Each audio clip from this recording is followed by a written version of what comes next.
Bismillahirrahmanirrahim. Assalamualaikum warahmatullahi wabarakatuh. Teman-teman semua, sahabat semua, selamat datang di webinar webinar khusus pranikah intensif. Alhamdulillah kita bertemu lagi. Ini mungkin pertemuan yang kesekian ya.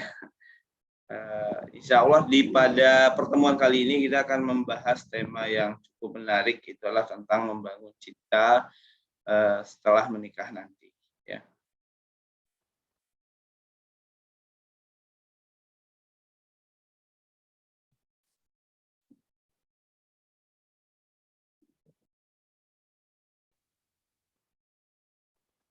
Oke, langsung aja ya teman-teman, saya mulai ya. Saya akan share screen-nya, share materinya.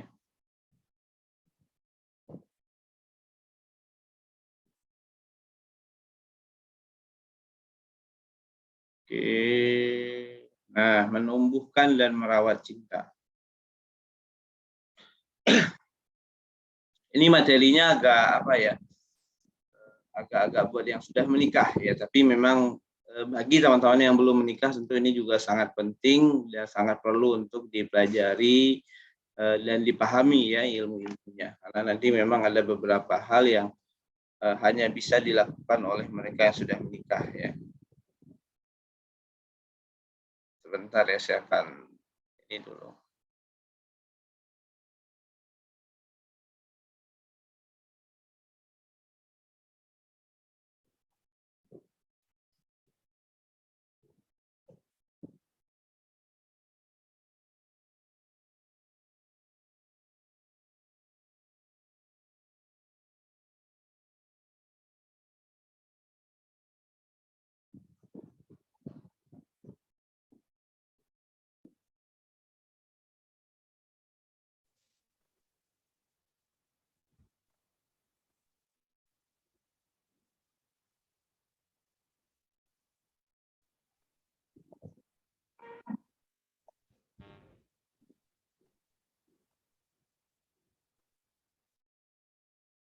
Oke. Nah ini kita nyebutnya semacam apa ya? Semacam general check up lah, ya, mencek kualitas cinta dalam pernikahan.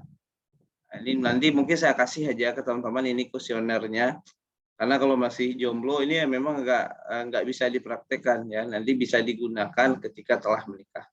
Ya, jadi kalau ibaratnya fisik kita kan ada medical check up ya. Yang bisa dicek gitu mungkin di rumah sakit. Nah, pernikahan kita teman-teman semua itu bisa juga dicek kualitas cintanya. Nah, ini adalah beberapa pertanyaan-pertanyaan penting yang bisa untuk melihat ya atau mencek kualitas cinta dari sebuah pernikahan. Nah, saya nggak tahu ya di sini teman-teman kalau ada yang sudah menikah bisa langsung dipraktekkan. Ya, tapi kalau misalnya belum ya berarti ini sebagai ilmunya diserap dulu dan nanti dipraktekkan ketika sudah menikah.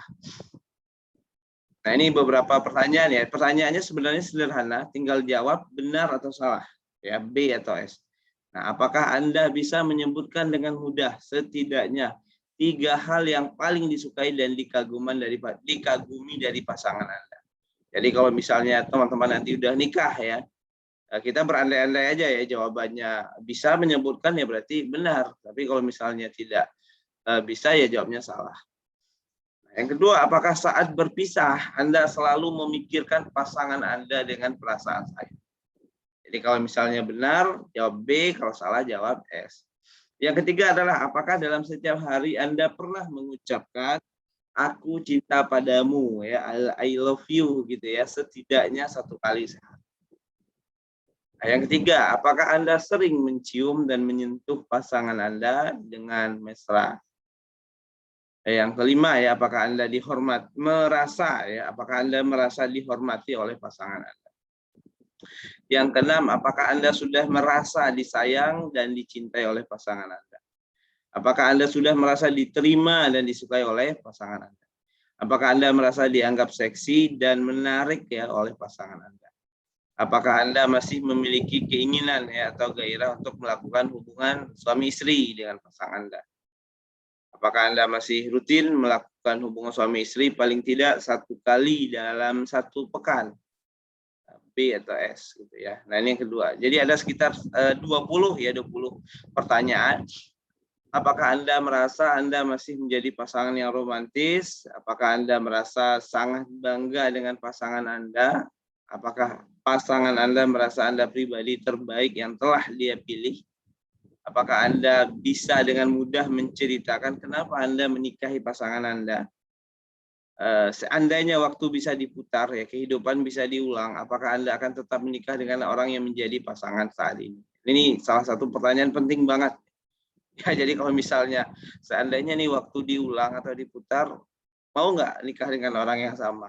Kalau misalnya jawabannya mau, ya berarti luar biasa. Ya berarti sudah bagus tuh kualitas cintanya ya.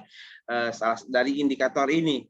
Tapi kalau jawabannya enggak, ya, kalau misalnya waktu bisa diputar, saya pasti akan memilih yang lain. Nah, itu berarti masih banyak yang perlu diperbaiki. Nah, apakah sebelum tidur Anda membiasakan ngobrol berdua, ya saling mengungkapkan perasaan yang Anda rasakan selama 1 hari yang telah dilewati? Apakah Anda menutup tidur dengan mengucapkan 3 kata sakti, terima kasih, maaf, dan cinta? Jika Anda bergandengan tangan dengan pasangan Anda, apakah masih ada rasa deg-degsernya, gitu ya? Anda nggak rasa bapernya ketika pegang? Nah, apakah akan Anda merasa kehidupan seks Anda memuaskan? Apakah Anda merasa secara keseluruhan kehidupan pernikahan Anda saat ini baik-baik saja? Jadi ada 20 pertanyaan teman-teman semua. Ya, jadi 20 pertanyaan ini ya nanti teman-teman ajukan kepada pasangannya dan pasangan juga mengajukan kepada teman-teman. Dan apabila ya jawabannya itu B-nya, yang B-nya itu di atas dari 13 ya, maka pernikahannya kualitasnya bagus ya. Tapi kalau misalnya di bawah 13 atau bahkan di bawah 10 B-nya, artinya kebanyakan S ya, berarti pernikahannya sangat perlu ya, sangat penting untuk apa? Untuk diperbaiki. Ya, jadi ini semacam general check up lah ya, untuk ngecek kualitas cinta. Nanti saya akan kasih, teman-teman bisa simpan dulu ya, dan nanti bisa dimanfaatkan setelah menikah. Pentingkah meningkatkan kualitas cinta dengan pasangan? Ya, saya yakin jawabannya adalah penting ya. Kenapa? Karena meningkatkan kualitas cinta ya kepada pasangan setelah teman-teman menikah nanti, dan tetap menjaga kualitas cinta itu selalu bagus, selalu baik gitu ya, selalu membara gitu ya. Cintanya itu ternyata berdampak teman-teman semua. Berdampak terhadap apa? Yang pertama adalah meningkatkan kebahagiaan serta kesehatan. Ya, jadi kualitas cinta dengan pasangan, kualitas hubungan yang bagus dengan pasangan itu berdampak terhadap apa? Kebahagiaan dan kesehatan kita. Ya, jadi ketika kita meningkatkan kualitas cinta ya sama aja kita dengan meningkatkan kebahagiaan kita sendiri. Nah, selanjutnya apa? Ternyata juga ya kualitas cinta, hubungan yang bagus dengan pasangan juga selaras ya dengan rezeki. Ya, meningkatkan kualitas finansial atau rezeki, rumah tangga utuh, insya Allah rezeki penuh.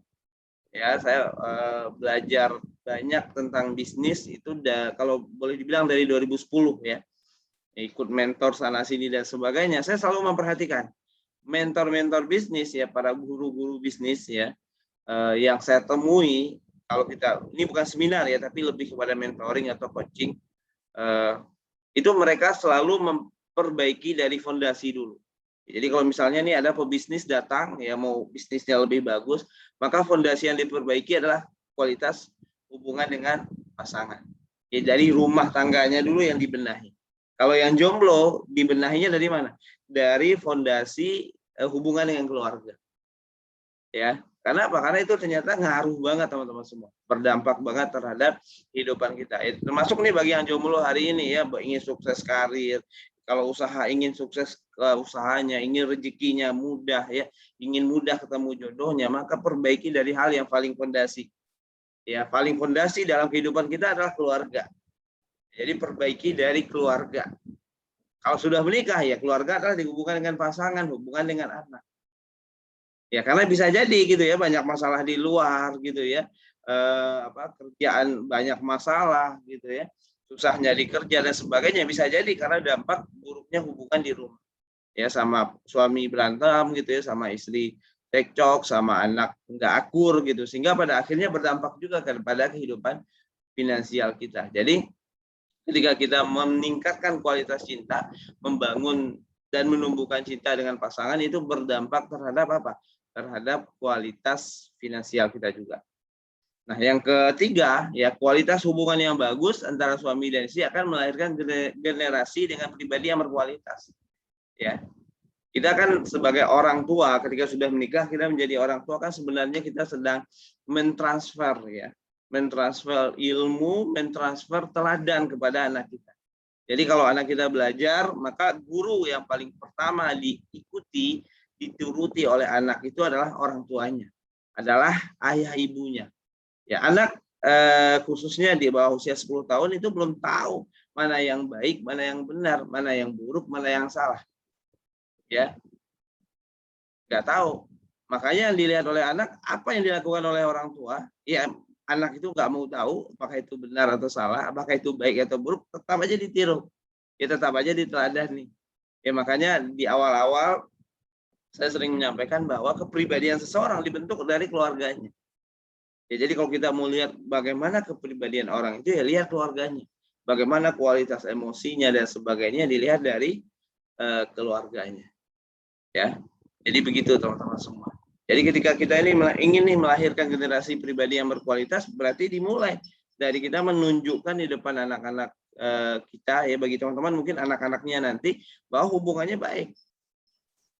Jangan sampai ya anak kita kasihan kalau misalnya ngelihat ayah ibunya cekcok, ya ayah ibunya berantem gitu ya, ayah ibunya saling maki, saling menyalahkan, atau bahkan main fisik, KDRT dan sebagainya. Yang kasihan siapa? Yang kasihan anak-anaknya.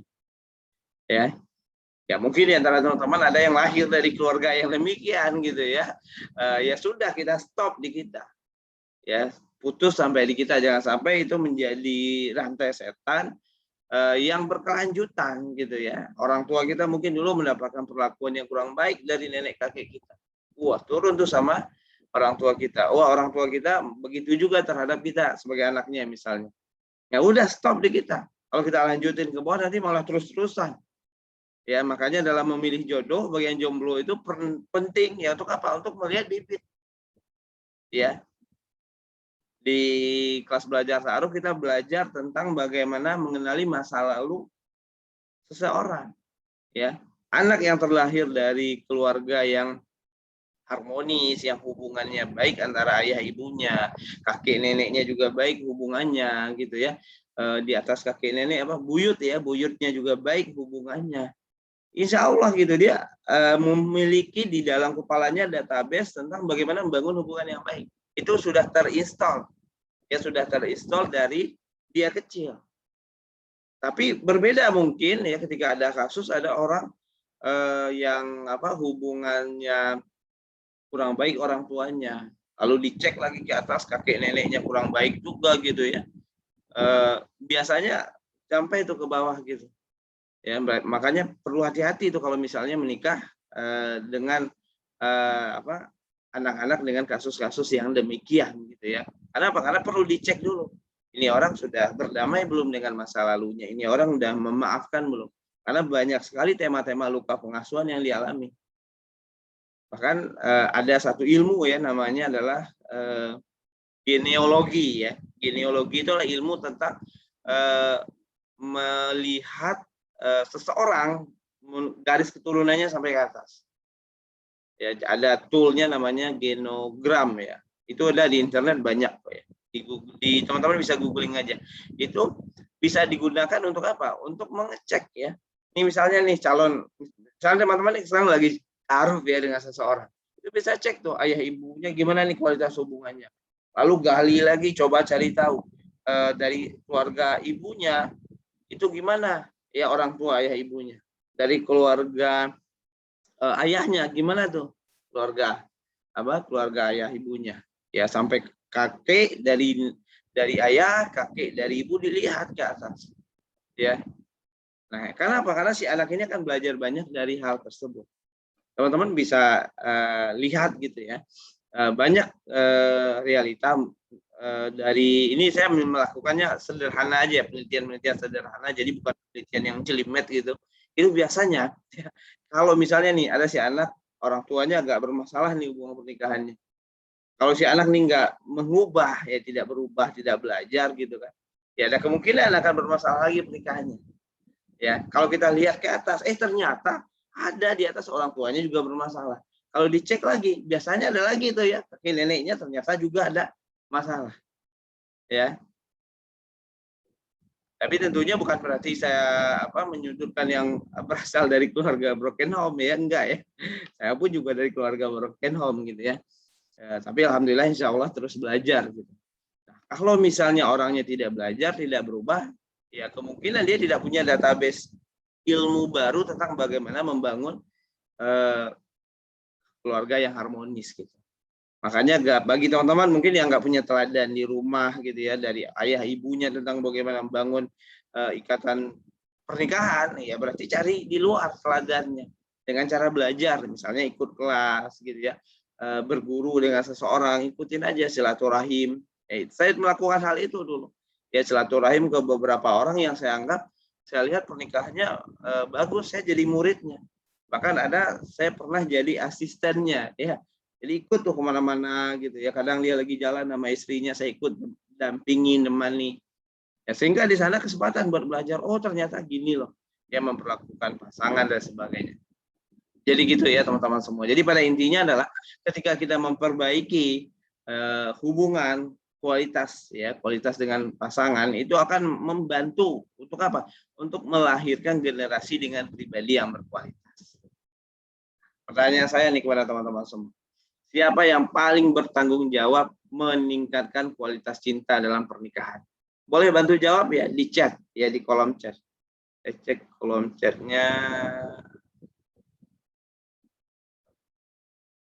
Oke, udah saya aktifkan tuh ya kolom chatnya. Silakan teman-teman boleh bantu jawab di chat. Siapakah yang paling bertanggung jawab meningkatkan kualitas cinta dalam pernikahan?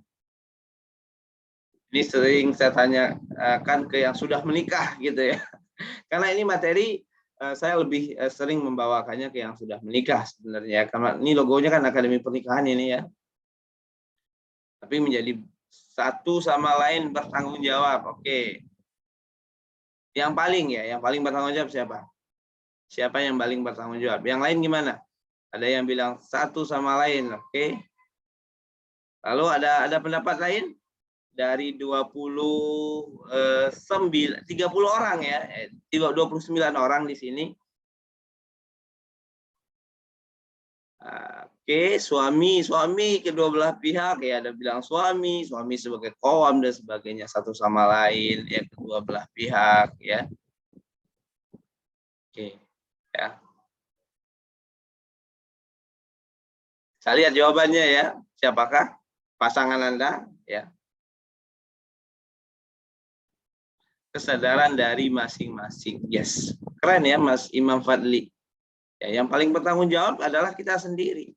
Ya, jadi bukan pasangan kita, bukan bersama juga dengan pasangan, ya, melainkan adalah Anda sendiri, teman-teman sendiri.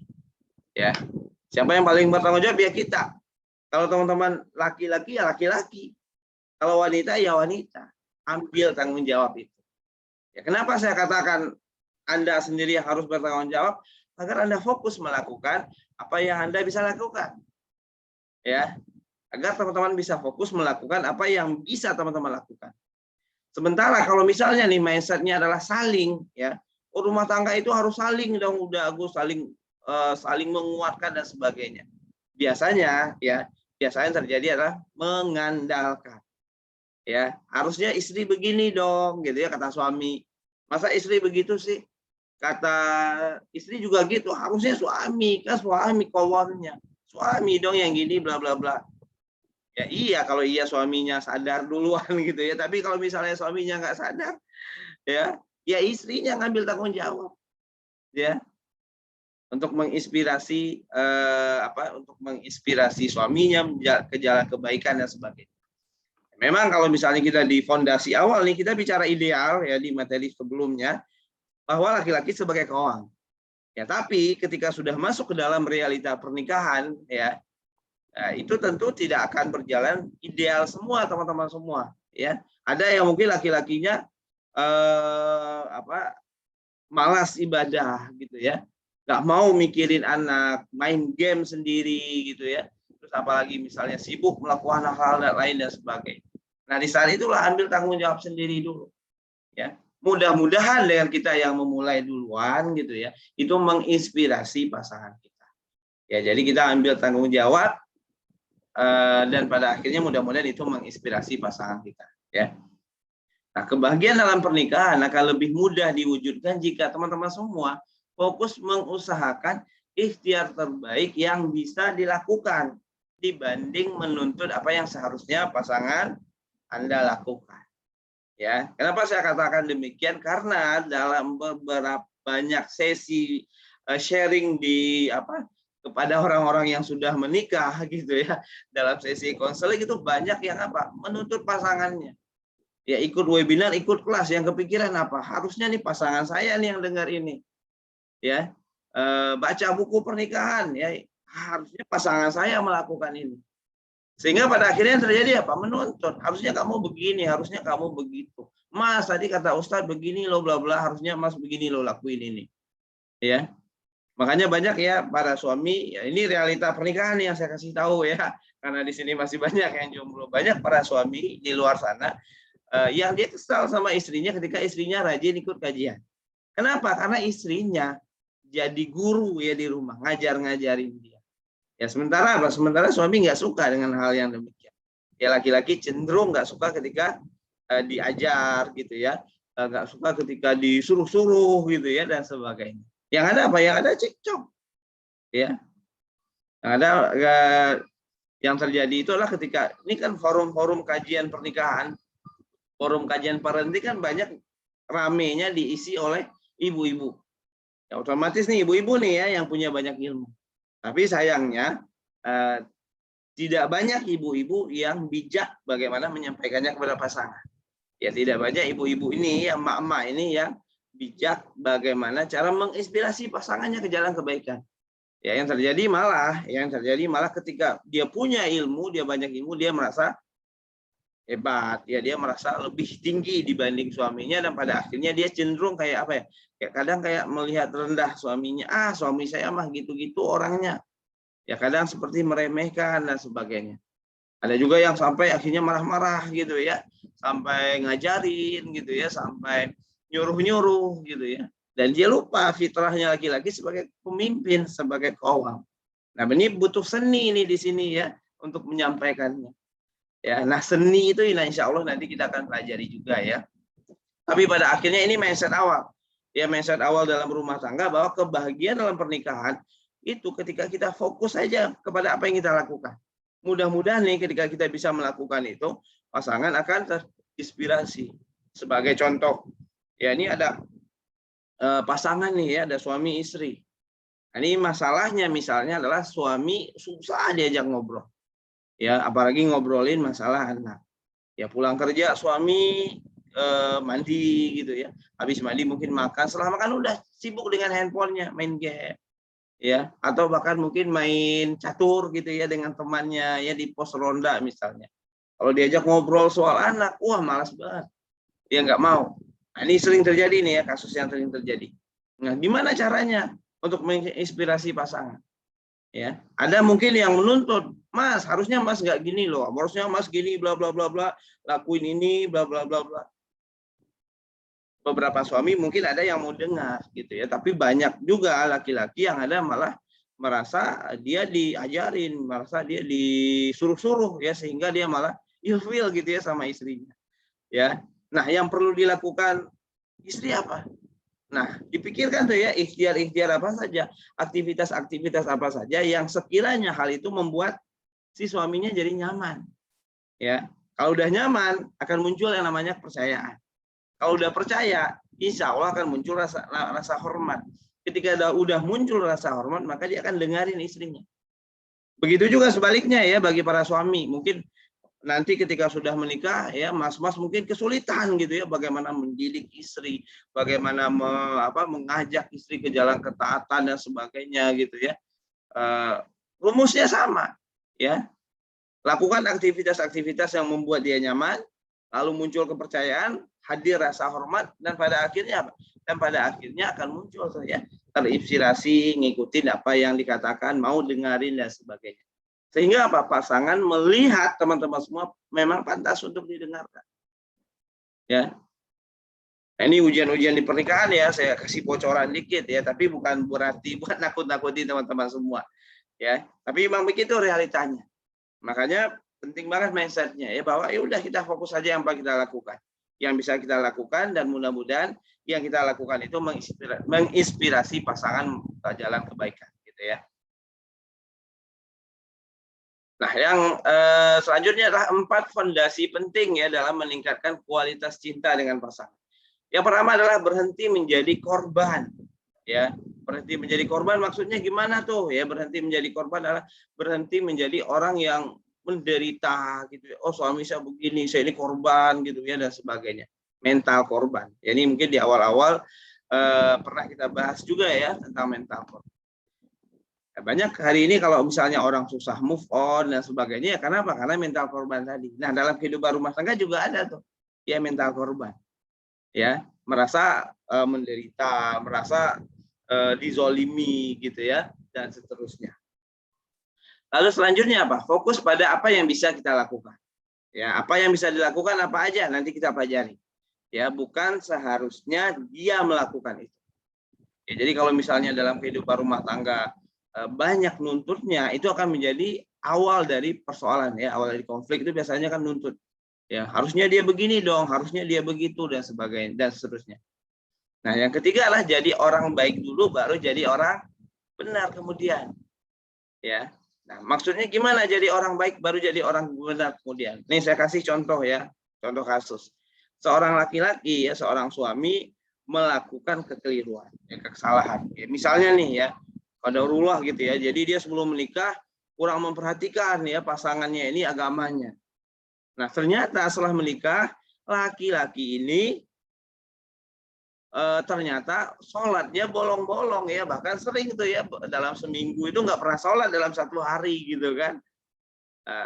Padahal saat di awal menikah udah dicek, kata yang lain gitu ya, atau mungkin kata dia sendiri, dia rajin sholatnya full 5 waktu ya. Nah, karena di awal menikah kurang mungkin dalam hal pengenalan dan sebagainya, sehingga baru ketahuan setelah menikah ketahuan bahwa ternyata laki-laki ini sholatnya bolong-bolong.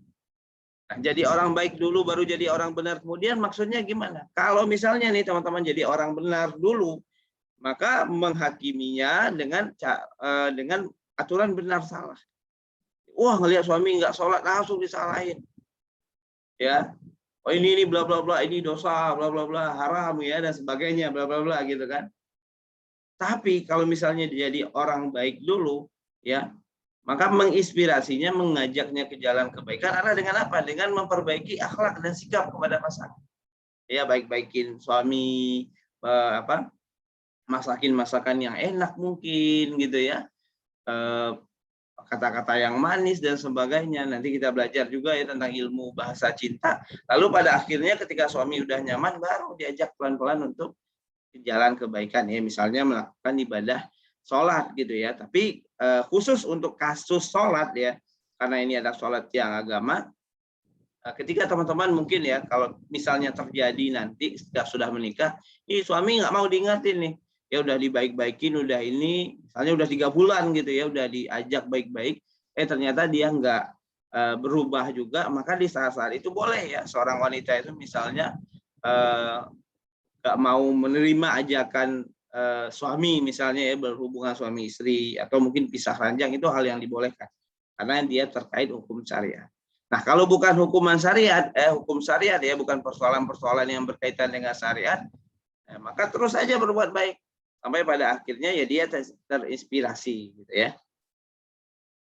Nah, yang keempat, ya, miliki skill untuk bisa melepaskan dan mengelola emosi dengan baik. Ini kita udah belajar di awal ya, self healing. Nah, ini penting banget nanti setelah menikah. Nah, ini juga kuesioner ya untuk mengenali kondisi emosi saat ini. Jadi ini teman-teman nanti bisa jawab sendiri juga ya. Ini tambahan apa ya? Boleh dibilang ini tambahan dari materi self healing yang sebelumnya. Nah, Bagaimana keluarga Anda mengungkapkan perasaan berikut saat masih kecil? Marah. Nah, ini coba dicek ya, gimana keluarga teman-teman saat marah. Nanti bisa diisi ya waktu sendiri. Sedih, kalau dia lagi sedih seperti apa? Kalau lagi takut seperti apa? Nah, kalau lagi sayang gimana cara mengungkapkannya? Kalau peduli seperti apa ekspresinya? Kan setiap keluarga ada ya ekspresi wajah, ekspresi kata-kata, dan juga ekspresi fisik. Ya kalau lagi marah misalnya, oh kalau keluarga saya marah misalnya diam gitu. Ya, kalau ayah saya marah misalnya itu dia nggak mau ngomong sama kita, diam aja gitu seharian. Tapi ada juga mungkin keluarga yang kalau marah itu mukul ya, nabok gitu kan. Ada juga yang mungkin pakai kata-kata kasar. Nggak sampai mukul, tapi kata-katanya udah kemana-mana tuh keluar. Kalau lagi sedih gimana? Kalau lagi ketakutan seperti apa? Kalau lagi sayang gimana? Peduli gimana? Nah, terkadang ya beberapa keluarga mungkin jarang gitu ya mendapatkan apa? Mendapatkan contoh untuk melakukan hal ini. Ya, saya pernah menemui kasus ada seorang laki-laki yang dia nggak bisa meluk istrinya. Ya, bisa kebayang ya dia nggak bisa meluk istrinya. Kenapa? Karena dia nggak punya database itu di kepalanya. Nggak punya model bagaimana seorang suami memeluk istri, bagaimana mengucapkan kata sayang. Nah, ini bisa diisi juga nanti dengan pasangannya. Ya, untuk apa? Untuk mencari tahu ya teman-teman semua, sahabat semua, bagaimana nih kondisi kepribadian pasangan teman-teman.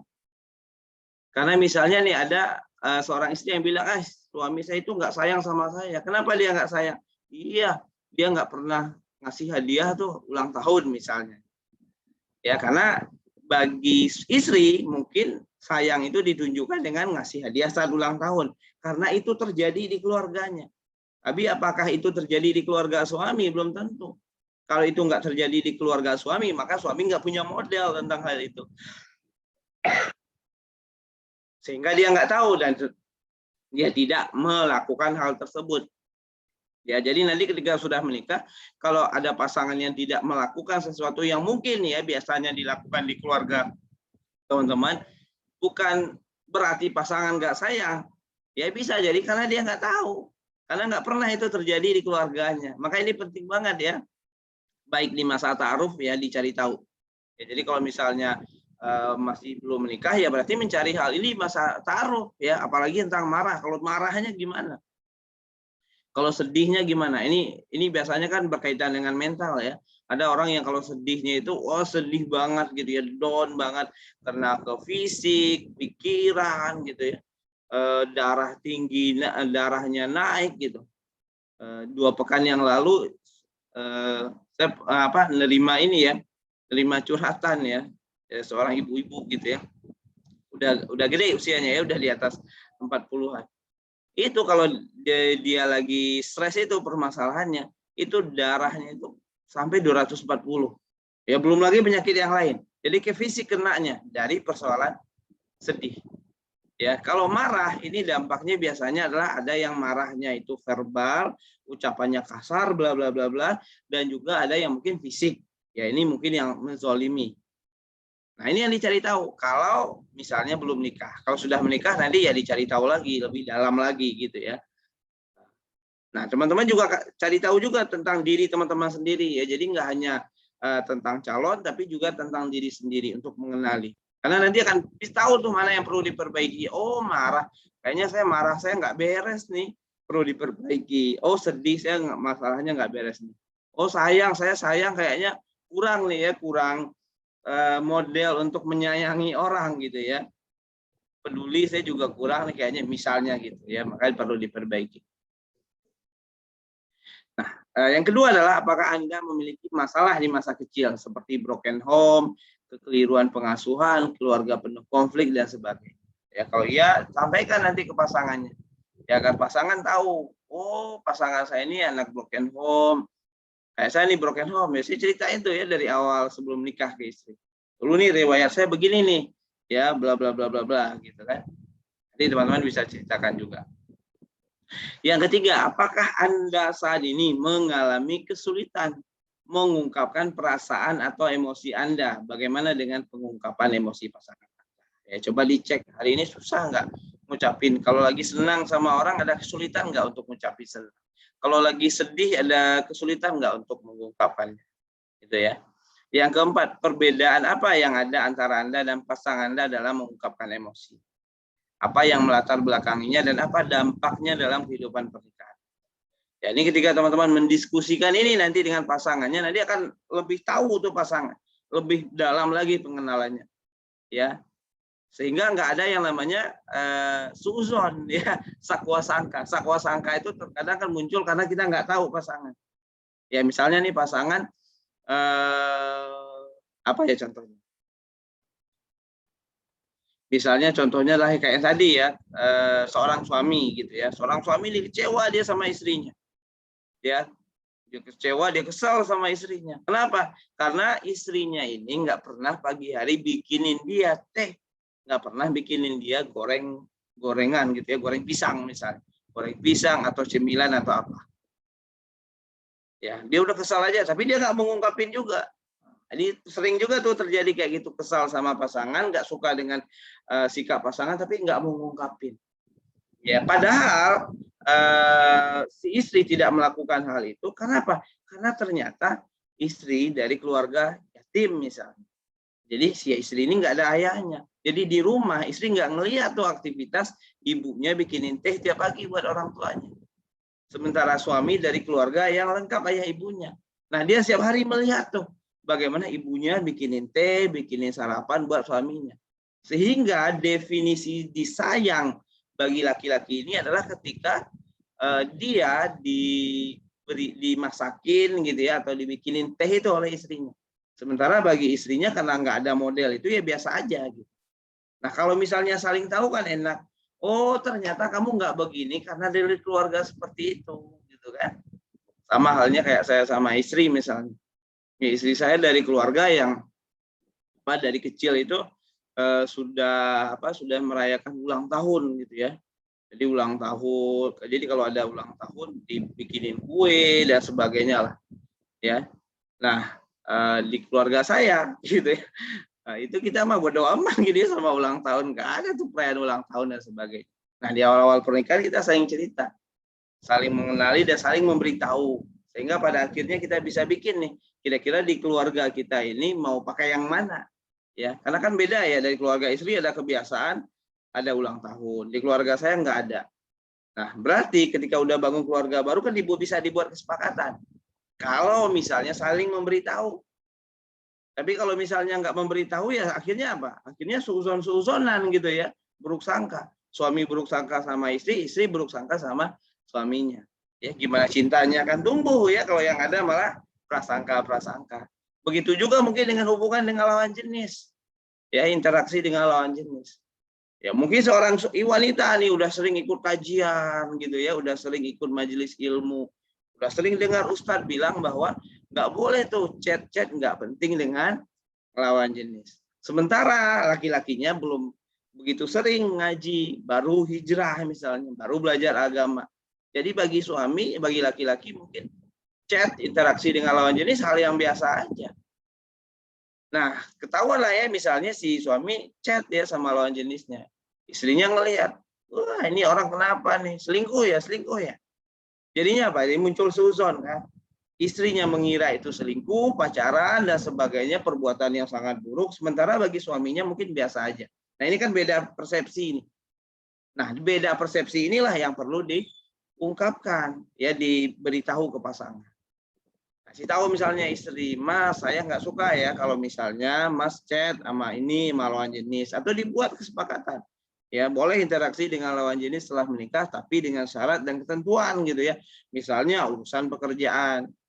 Ya, yang kedua misalnya adalah urusan pekerjaan pun dibatasi.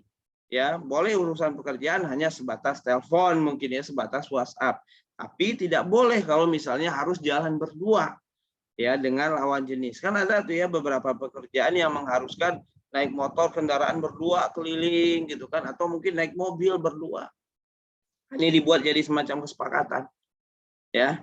Kalau dibuat kesepakatan kan enak gitu kan. Atau mungkin wanita juga begitu, nggak boleh juga istri ya. Nggak boleh boncengan sama laki-laki dan sebagainya. Nah, jadi intinya adalah bagaimana mulai bercerita, mulai terbuka ya dengan pasangan nanti. Yang selanjutnya, apakah merasa ada hal yang perlu diperbaiki dalam pengendalian emosi? Ya, jadi kalau misalnya ya udah terbuka aja, sampaikan ya dan sebagainya. Bagaimana respon spontan Anda kepada orang terdekat saat Anda tidak mood? Ya, apakah orang terdekat nyaman dengan respon Anda tersebut? Nah, menjadi seperti apa yang Anda impikan? Ya, ini nanti bisa dikerjakan ya sendiri. Nah, untuk menjadi membangun ya kehidupan cinta, menumbuhkan cinta, merawat cinta, ya kita duluan yang jadi pribadi yang terbaik. Ya karena kita yang mau ngambil tanggung jawabnya ya tadi ya seperti tadi yang kita bahas. Ini adalah hal-hal ini coaching ya, pertanyaan-pertanyaan coaching yang membantu teman-teman semua untuk apa? Untuk menulis impiannya. Silakan nanti teman-teman bisa kerjakan ya. Nah, 2 rumus agar cinta selalu bertumbuh. Ya, cinta itu apa sih? Cinta itu adalah kata kerja. Ya, cinta itu kata kerja yang dia tumbuh, yang dia hadir karena ada pekerjaan, karena ada usaha, itu cinta. Jadi cinta itu dia enggak semerta-merta tumbuh sendiri aja, enggak. Ya, kalau misalnya yang kita tiba-tiba suka sama seseorang itu belum cinta, tapi itu adalah jatuh cinta, ya. Atau mungkin bahasa lainnya suka, tertarik gitu ya. Misalnya nih, kita masuk suatu tempat, suatu komunitas, lihat ada lawan jenis, kayaknya dia bagus deh, suka gitu kan. Itu baru suka, tertarik, naksir. Ya, naksir, suka, atau mungkin jatuh cinta, atau orang-orang nyebutnya cinta pada pandangan pertama. Tapi itu bukan cinta. Ini perlu dicatat ya, itu bukan cinta. Nah, cinta itu dia akan tumbuh ketika nih teman-teman tertarik sama seseorang, lalu teman-teman melakukan usaha-usaha, melakukan ikhtiar-ikhtiar, melakukan tindakan-tindakan. Nah, itu cintanya tumbuh. Nah, tindakan yang biasa dilakukan apa? Kalau misalnya belum menikah ya, kepoin sosmednya, ya, terus apa lagi? Tanya-tanyain tentang dia ke orang terdekatnya, stalkingin statusnya ya. Jadi kalau dia punya Instagram, itu dilihat tuh dari postingan pertamanya. Wah, ya dia misalnya ada 4.000 postingan di akun Instagramnya. Dilihat tuh dari postingan pertama yang mungkin udah 8 tahun yang lalu atau mungkin 5 tahun yang lalu gitu ya. Nah, ketika melakukan aktivitas itu, maka perasaan yang tadinya suka tadi dia akan bertambah. Itulah yang cinta tadi. Ya, jadi dia bertambah. Misalnya nih malam hari gitu ya, sebut namanya dalam doa, ya Allah pertemukanlah hamba dengan fulan, menikah dengan fulan, bertambah lagi tuh rasa cintanya. Karena mendoakan, menyebut nama seseorang dalam doa itu juga bagian dari ikhtiar, usaha untuk menumbuhkan cinta. Ya, jadi cinta itu bisa ditumbuhkan dengan apa? Dengan doa, dengan kepoin tentang dia, dengan ngasih dia hadiah, ya. Pokoknya dengan segala aktivitas yang dilakukan kepada orang tersebut. Nah, banyaknya ya jomblo itu yang keliru melakukan aktivitas-aktivitas itu sebelum menikah. Ya, sebelum menikah kita suka sama seseorang, tertarik sama seseorang itu hal yang wajar. Ya, karena itu fitrah. Tapi kita sampai PDKT-in dia, dekatin dia, ngejar-ngejar dia, melakukan banyak aktivitas untuk dia, itu yang tidak perlu dilakukan jika belum menikah. Ya, jadi itu ya konsep tentang cinta. Cinta itu adalah tentang usaha, tentang tindakan. Lalu gimana caranya kalau misalnya kita mau berhenti mencintai seseorang? Bisa nggak? Bisa banget. Ya, bisa banget. Caranya adalah dengan berhenti melakukan usaha-usaha tadi. Karena cinta itu bagian dari diri kita, teman-teman semua. Cinta itu adalah bagian dari diri kita. Artinya apa? Kita yang mengelolanya. Artinya kita yang mengendalikannya. Bukan kita yang dikendalikan oleh rasa cinta tadi. Makanya saya sering menyampaikan bahwa cinta itu adalah keputusan. Jadi kita bisa memilih atau memutuskan akan mencintai siapa. Kita bisa memilih atau memutuskan akan tidak mencintai siapa. Jadi tergantung diri kita masing-masing. Ya. Jadi nggak harus nih kita suka sama seseorang, apakah harus sama dia gitu kan? Ya enggak. Lihat dulu agamanya bagus enggak. Ya terkadang kan jatuh cinta bisa sama siapa aja. Bisa saja jatuh cinta itu sama non muslim, banyak kok kejadian ya, ketemu di angkot ya, misalnya di kereta gitu kan, ngobrol-ngobrol cocok gitu ya, lama-lama suka, sering chat, sering telepon ya, muncul perasaan cinta dan sebagainya. dan ternyata dia non muslim. Nah, itu hal-hal begini kan bisa berhenti mencintainya. Kecuali kalau bucin ya, bucin itu dirinya dikendalikan oleh perasaannya, oleh rasa cinta itu. Tapi kan kita di sini nggak mau jadi bucin. Makanya kita yang mengendalikan cinta itu. Jadi cinta itu adalah sebuah keputusan juga. Ya, jadi kita bisa memutuskan akan mencintai siapa atau kita bisa memutuskan berhenti mencintai siapa. Nah, move on dari seseorang, dari bangkit dari patah hati adalah proses berhenti dari mencintai seseorang. Makanya kalau ada yang nanya, cara move on gimana? Stop interaksi. Ya, baik online gitu kan, baik yang stalking dan sebagainya. Ya, itu kuncinya. Jadi begitu ya teman-teman semua. Ini penting banget nih konsep tentang cinta. Jadi jatuh cinta itu adalah takdir, ya artinya kita kadang nggak bisa milih mau jatuh cinta sama siapa. Bisa saja jatuh cinta itu kepada non muslim, bisa saja jatuh cinta itu kepada orang yang nggak sholat, bisa saja jatuh cinta itu kepada orang yang perilaku dan akhlaknya buruk, ya orang yang jauh dari agama gitu ya, bisa saja. Tapi mencintai adalah sebuah keputusan. Ya, jadi jatuh cinta takdir, mencintai adalah keputusan. Kita bisa memilih akan memutuskan siapa yang akan kita cintai. Kita bisa memilih siapa yang akan kita putuskan untuk tidak kita cintai. Nah, bagaimana cara mengambil keputusannya? Sesuai dengan kriteria jodoh yang kita miliki. Ya, jadi begitu ya teman-teman semua. Silakan ya kalau ada pertanyaan sebelum saya lanjut. Ini ada pertanyaan. Udah ketika kita sudah mengetahui bahwa kakek pasangan kita dari sebelah ayahnya pernah menikah dengan nenek kita dari sebelah ibu kita. Apakah ini berpengaruh terhadap kelanggengan hubungan kami? Kadang saya jadi kepikiran ya. Jadi kakek pasangan dari ayah menikah dengan nenek dari ibu gitu ya. Kalau secara nasab sih udah enggak ya. Tapi teman-teman boleh diskusikan juga ya ke KUA. Ya, tanya dulu ke KUA. Ini kira-kira bagi teman-teman semua jadi mahram atau enggak tuh ya. Karena ada ikatan keluarga. Tapi kalau misalnya sekedar nikah aja dan tidak ada ikatan darah sih enggak masalah ya menurut saya. Terus apakah itu akan berpengaruh kepada kelanggengan hubungan? Tidak ada juga ya, karena kelanggengan hubungan balik lagi tadi ya, kalau teman-teman memiliki bekal ilmu yang cukup, model-model tentang bangun rumah tangga tidak akan ada pengaruh ya. Assalamualaikum. Waalaikumsalam. Ada pertanyaan lagi nggak sebelum saya lanjut? Kalau ada silakan. Atau teman-teman kalau mau nanya silakan ya, nanya aja nanti saya jawab ya. Kita lanjutkan dulu. Jadi gimana caranya agar cinta itu selalu bertumbuh? Ini kan ada yang khawatir orang biasanya. Udah Agus, kalau saya nikah sama orang dengan ta'aruf itu kalau nggak ada cinta gimana? Nah, kalau nggak ada cinta maka di saat itulah ditumbuhkan cinta. Ya, karena apa? Karena kadar rasa cinta itu bisa berkurang. Ya, jangankan orang yang lewat ta'aruf, orang yang pacaran 10 tahun aja setelah nikah itu bisa berkurang. Ya, ke kadar rasanya ya. Nah, bisa nggak ditumbuhkan lagi? Bisa. Tapi banyak orang di luar sana ketika dia merasa sudah tidak cinta, yang ada apa? Yang ada malah mereka berpisah. Ya, saya udah nggak cinta lagi, udah kita cerai. Ya kalau sudah nggak cinta lagi, bukan cerai solusinya, ya bangun lagi cintanya. Ya, bangun lagi cintanya dengan usaha-usaha. Karena apa? Karena bisa jadi cinta itu tidak ada cinta lagi gitu kan. Atau mungkin kalau pakai kuesioner yang di awal tadi, itu B-nya di bawah 10 ya karena jarang interaksi mungkin. Ya jarang manggil sayang gitu kan, jarang bermesraan berdua gitu mungkin ya. Tidak mau, nggak peduli lagi sama pasangan dan sebagainya.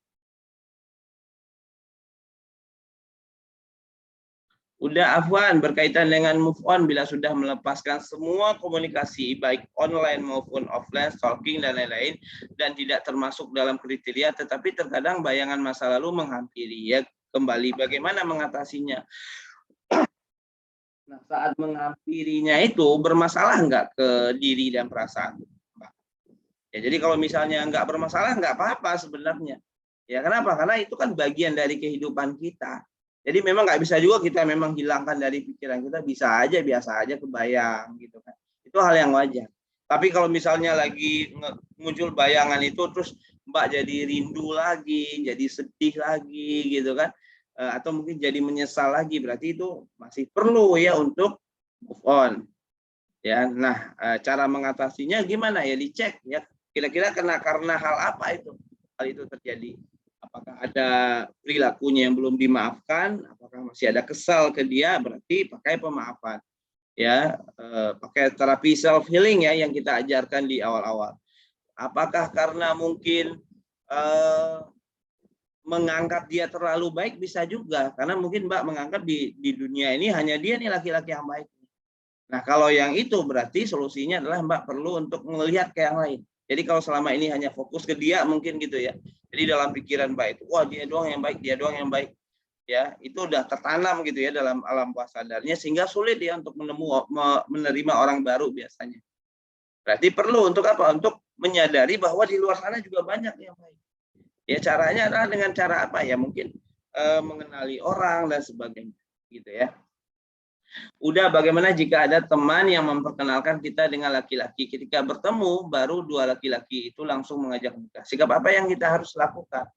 Ya kalau misalnya belum kenal terus tiba-tiba ngajak nikah, jangan mau. Ya, kasih tahu ke dia ya, maaf gitu ya, nikahnya jangan buru-buru ya, nanti lu nyesal gitu kan. Kan kamu belum tahu siapa saya. Kalau kamu nyesal nanti gimana? Atau saya yang menyesal karena saya belum tahu siapa kamu. Jadi alangkah baiknya kita saling mengenali dulu. Ya, kita bertaruh dulu. Kalau misalnya dalam proses ta'aruf ini ada kecocokan, baru kita nikah.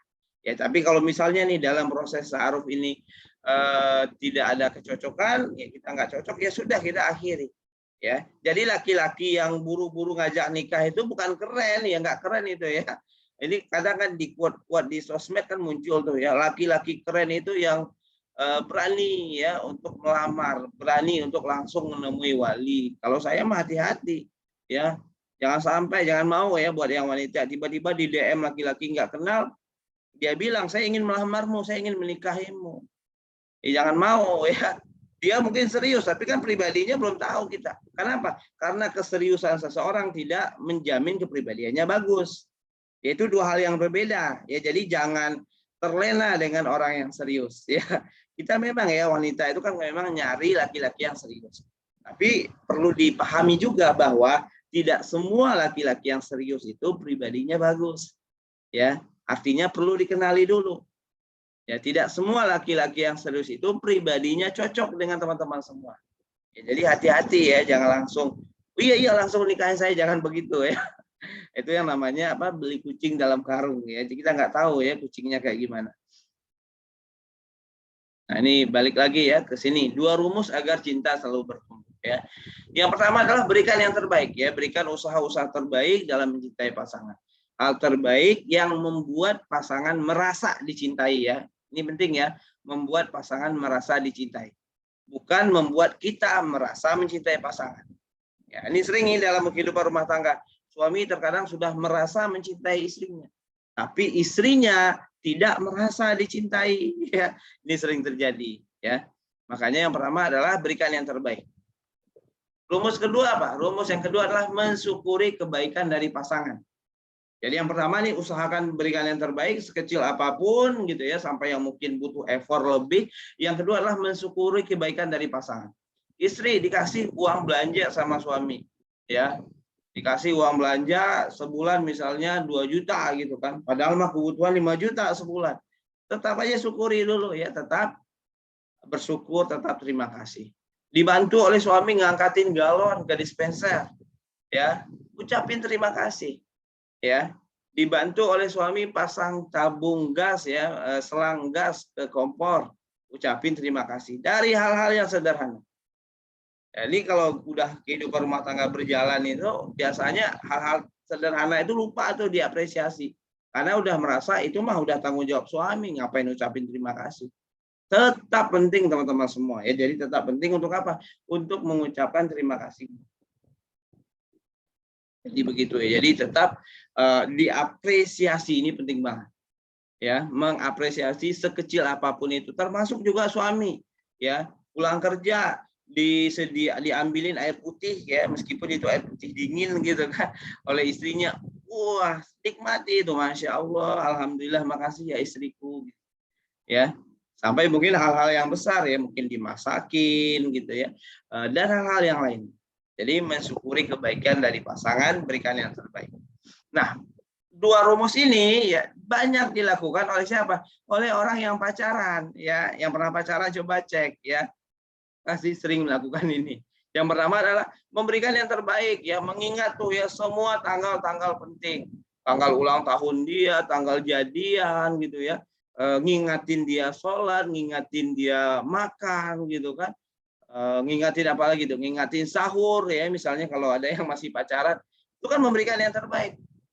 Ya bahkan yang paling parah gitu ya, ada wanita yang mungkin sampai mengorbankan ya kehormatannya.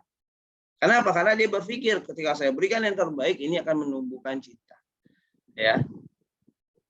Nah ini kalau misalnya dilakukan ini sebelum menikah, ya ini keliru ya. Jadi saya harap teman-teman jangan lakukan sebelum menikah.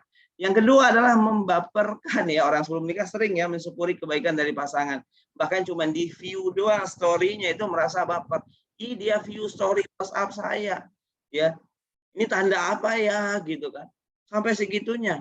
Ke istri saya itu ada yang nanya, ada seorang wanita nanya, Mbak, ini ada laki-laki yang dia itu kirim emot bunga di WhatsApp ke saya.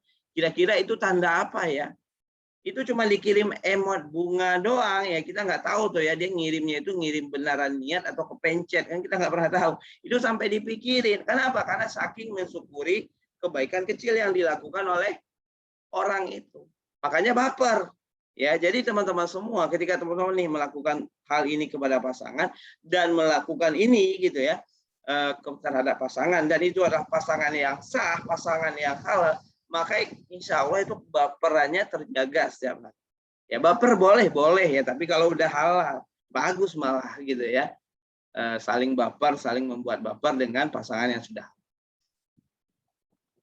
Ya, jadi saling mengenali kembali ya. Jadi kalau masalah ta'aruf sudah kenal, lalu setelah menikah saling mengenali lagi. Cari tahu hal-hal yang membuat pasangan Anda merasa dicintai. Dan Anda juga perlu ya menyampaikan kepada pasangan apa hal yang membuat merasa dicintai. Nah, salah satu tool ya untuk mengenal atau mencintai pasangan adalah dengan mengenali bahasa cintanya. Ya, jadi ada 5 bahasa cinta ya. Dan ini teman-teman semua bisa kenali nanti kira-kira pasangannya bahasa cintanya apa. Ya, 5 bahasa cinta ini aktivitas kebaikan semuanya. Ya, semua manusia suka diperlakukan dengan 5 hal ini. Tapi memang ada beberapa orang ya yang cenderung memiliki 1 atau 2 hal yang dia sangat suka ketika itu dilakukan kepadanya. Ya. Apa aja itu bahasa cinta? Yang pertama adalah bahasa cinta itu kata-kata mutiara.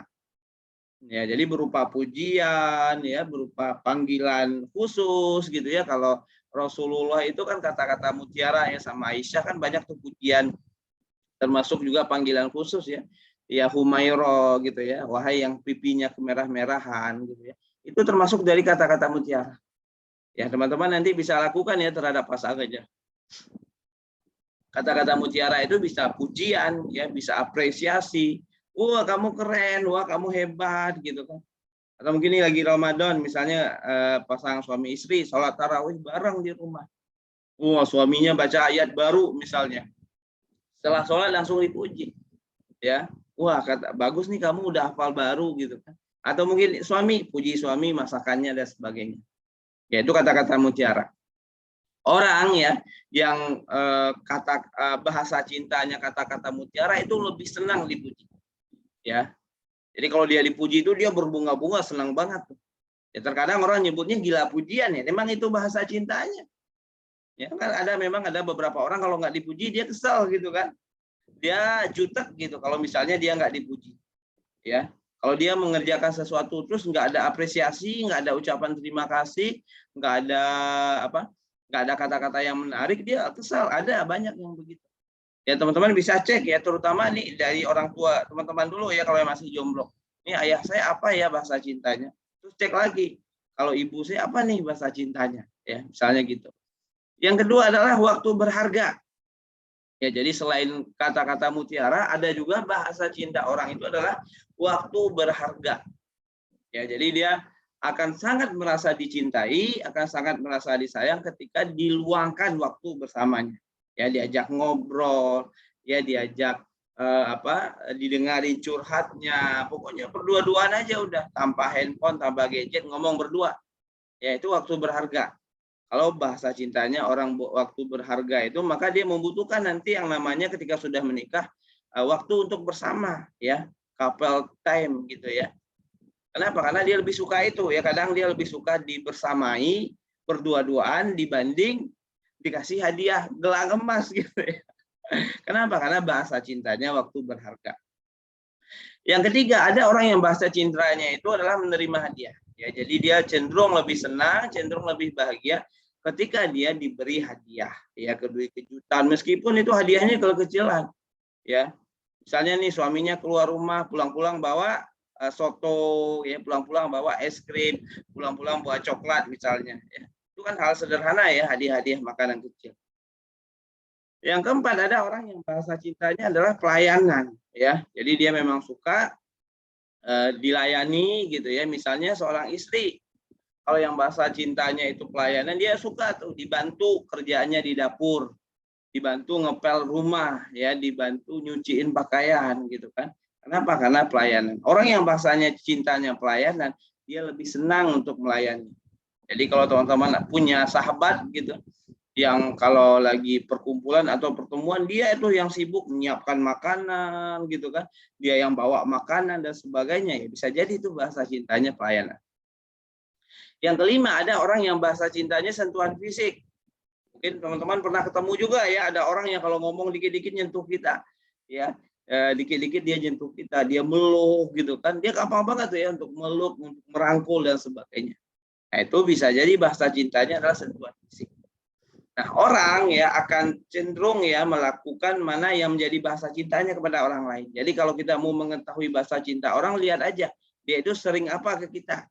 Apakah sering muji, apakah sering ngajak ngobrol berdua, apakah sering ngasih hadiah, apakah sering melayani, atau sering nyentuh fisik. Ya, karena bisa jadi itu adalah bahasa cintanya. Itu cara yang pertama ya untuk melihat bahasa cinta seseorang. Cara yang kedua adalah dengan mencoba nih kelima bahasa cinta ini kepada orang yang ingin kita ketahui bahasa cintanya. Lalu perhatikan ekspresi wajahnya, bahasa tubuhnya, dia lebih bahagia mana? Ya, dari 5 hal ini. Ketika dilakukan ke dia. Kata-kata mutiara, oh dia biasa aja gitu kan. Ketika ditemanin waktu berharga, wah biasa aja juga, santai aja, dia nggak ada perubahan apa-apa di wajahnya, ya senang-senang biasa. Ketika dikasih hadiah, baru kelihatan ya wajahnya, ekspresinya berbinar, senang gitu ya. Bisa jadi itu adalah bahasa cinta. Jadi kalau saya pribadi menyarankan mengenali bahasa cinta seseorang itu langsung aja dipraktekin. Ya. Karena di luar sana juga ada tesnya ya, tes bahasa cinta. Tapi kalau saya sih tidak menganjurkan yang pakai tes ya, lebih akurat malah sebenarnya yang kita lihat langsung, kita coba, kita perhatikan. Nah, ini ya. Ini nanti bisa jadi modal nanti ketika bersama pasangan ya. Aktivitas yang disukai, ujian apa, waktu berharga apa ya. Nanti teman-teman bisa dibuat nih aktivitasnya. Menerima hadiah, hadiah apa nih yang disukai ya. Kalau pasangan apa hadiahnya yang disukai, kalau pelayanan gimana gitu ya.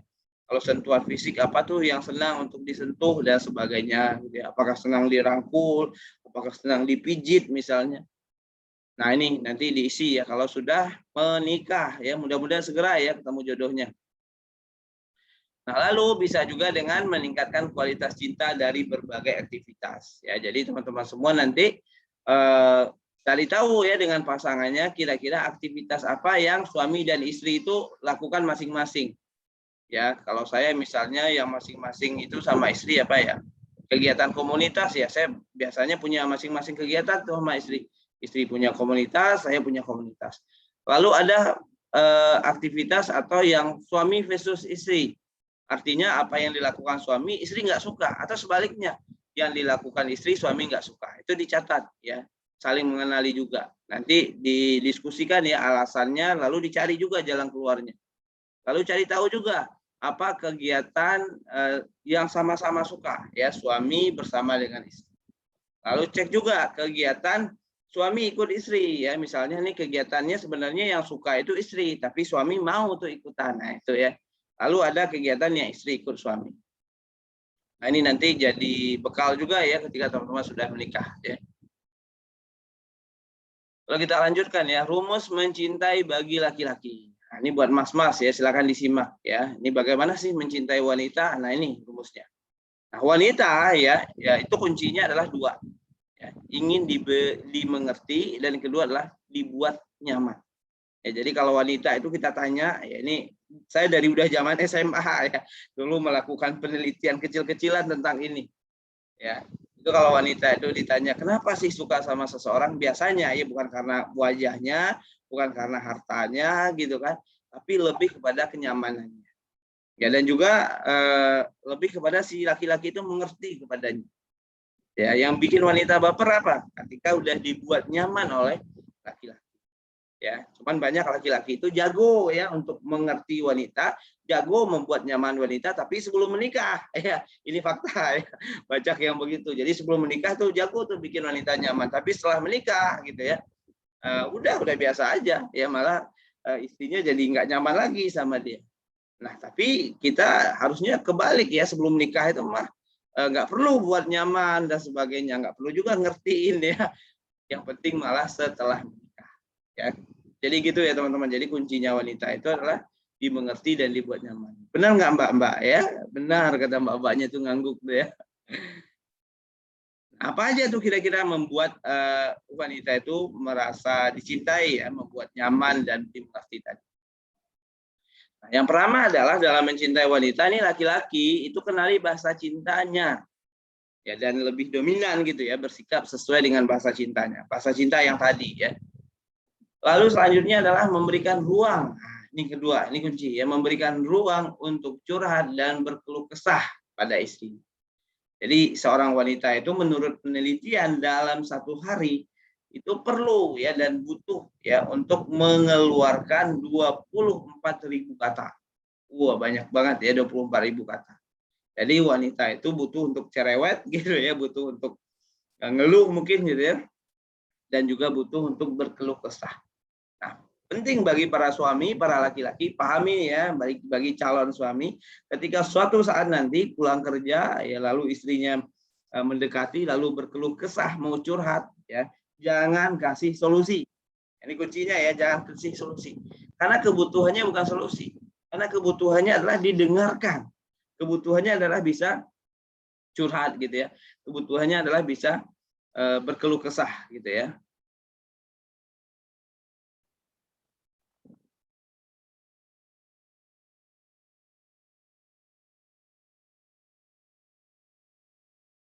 Oke, ya maaf tadi ada sesuatu ya. Jadi kebutuhannya apa? Kebutuhannya adalah curhat berkeluh kesah. Maka para suami ini kalau bisa ya setelah pulang kerja atau mungkin apa di rumah nanti setelah pulang bisnis ya kalau pengusaha itu nyampe rumah itu udah stop yang namanya gadget, stop handphone, udah ruangkan waktunya untuk dengerin istrinya. Ya tanyain tadi ngapain seharian, apa yang kamu rasain hari ini gitu ya. Insya Allah yaitu istrinya mas-mas nanti insya Allah baper tuh ya. Makin lama makin baper gitu ya. Jadi ini kuncinya ya, memberikan ruang untuk curhat dan berkeluh kesah. Dan sayangnya banyak para laki-laki yang tidak melakukannya. Sehingga pada akhirnya banyak wanita yang gelisah ya, curhat akhirnya ke tempat yang salah, curhat sama tetangga, curhat sama teman, atau bahkan curhat di sosial media. Atau yang paling parah lagi curhat sama lawan jenis, curhat sama mantan ya. Akhirnya hubungan rumah tangga jadi retak ya. Jadi penting ya buat mas-mas ya dicatat ya, memberikan ruang untuk curhat dan berkeluh kesah. Ini ilmunya ilmu mendengar aja, ilmu mendengar dan ilmu menyimak. Ya jadi nggak perlu dikomentari, oh solusinya ini nggak perlu. Ya kalau dia minta solusi baru kasih solusi. Tapi terkadang ya dalam banyak hal malah nggak cari solusi. Tapi memang pengen menumpahkan ini aja ya, apa yang ingin disampaikan gitu ya. Yang ketiga, jadi pendengar yang baik dan jadi konsultan baginya ya. Jadi belajar untuk mendengar ya jadi konsultan. Salah satu keahlian konsultan itu ya mendengar, menyimak gitu ya. dan mengajukan pertanyaan-pertanyaan gitu. Jadi bukan menjawab ya, karena terkadang banyak hal itu sudah diketahui oleh istri. Tapi yang dibutuhkan ya memang di teman diskusi gitu ya. Lalu menjadi pahlawan yang bisa diandalkan bagi istrinya ya. Jadi kan laki-laki itu fitrahnya sebagai qawwam ya. Fitrahnya sebagai qawwam, fitrahnya sebagai hero sebenarnya, pahlawan superhero aja kita lihat ya, rata-rata kebanyakan adalah laki-laki gitu ya. Nah, memang sosok pahlawan ini perlu ditunjukkan, dimunculkan oleh laki-laki, bisa jadi diandalkan. Jadi istri itu sampai kepikiran ya, terbentuk mindset di kepalanya, kalau di rumah ini nih ada apapun masalahnya itu di suaminya ada solusinya. Ya, sampai kebangun mindset kayak gitu. Ya, mulai dari genteng bocor, wah suami saya bisa. Mulai dari kompor rusak, suami saya bisa. Kulkas rusak, suami saya bisa. Jadi sehingga ketika dia ada masalah, yang muncul di benaknya pertama kali adalah suaminya. Ya, jangan sampai ya yang muncul di benaknya adalah mantannya. Wah, coba dulu nih kalau sama mantan saya nih, pasti dia bisa nih perbaiki. Atau mungkin pekerjaan-pekerjaan yang lain. Menjadi pahlawan ya yang bisa diandalkan oleh istrinya. Lalu adalah beri istri ruang untuk quality time sendiri. Ya, jadi istri selain perlu ruang untuk didengarkan juga perlu ruang untuk sendiri. Apalagi kalau misalnya teman-teman nanti istrinya full sebagai ibu rumah tangga di rumah ya, ngadapin anak-anak ya, mengerjakan pekerjaan rumah gitu ya, misalnya nggak ada pembantu ya, nggak ada ART, maka butuh tuh ya ruang untuk quality time ya. Nah, ini banyak ya di luar sana para wanita itu mungkin yang takut gitu ya jadi ibu rumah tangga atau agak males gitu jadi ibu rumah tangga karena mikirin oh sibuknya nanti ya, kesehatan mental bisa terganggu gitu kan. Bisa stres itu ya, mikirin anak, masak, cucian, bla bla bla dan sebagainya. Nah, maka gitu ya kalau misalnya memang belum ada ART, idealnya kan ada ART ya yang mendampingi. Tapi kalau misalnya belum kuat gitu ya dari sisi ekonominya, maka kasih ruang untuk quality time. Misalnya dalam seminggu kasih dia waktu 1 hari ya. Ya udah deh kamu hari Sabtu, udah kamu keluar sana silakan kemana, mau ketemu teman silakan, mau ketemu keluarga silakan gitu kan. Mau apa? Pokoknya mau belanja silakan. Biar saya yang pegang anak-anak di rumah misalnya gitu. Ya, akhirnya apa? Diberi dia ruang untuk bisa bebas ya untuk menghirup napas sejenak gitu ya. Pokoknya untuk sendiri lah ya, ruang untuk sendiri.